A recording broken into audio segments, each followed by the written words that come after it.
একটা কথা কি বলবো না আমার সাথে? আমি জানি আমি অনেক বড় ভুল করে ফেলছি, কিন্তু আমি কি করবো বলো? তুমি কি কখনো আমাকে একটু সময় দিছিলা? আমার এই বয়সে আমার ফ্রেন্ডরা ওদের বয়ফ্রেন্ড নিয়ে ঘুরে বেড়ায়। কি জন্য বললা সময়ের কথা বলতেছি না?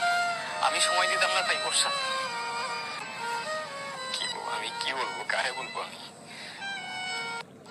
আর দোষটা ছেলের মতো লাইফ না আমার, ভালো করেই জানতাম আমার বাবা নেই। আর আমি তোমার ওই ফ্রেন্ডদের বয়ফ্রেন্ডের মতো বাবার পকেট মানিতে চলি না। নিজে আর্ন করি, এত ইজি না। আমার মতো বয়সে যে ছেলে ইনকাম করে না, তারে গিয়ে জিজ্ঞেস করো কিভাবে ফাটে, মাথার মধ্যে কি পরিমাণ পেইন থাকে। আর আমি তোমারে ভালোবাসছিলাম চিপাই চাপাই ঘোরার জন্য না, সারা জীবন একসাথে থাকার জন্য।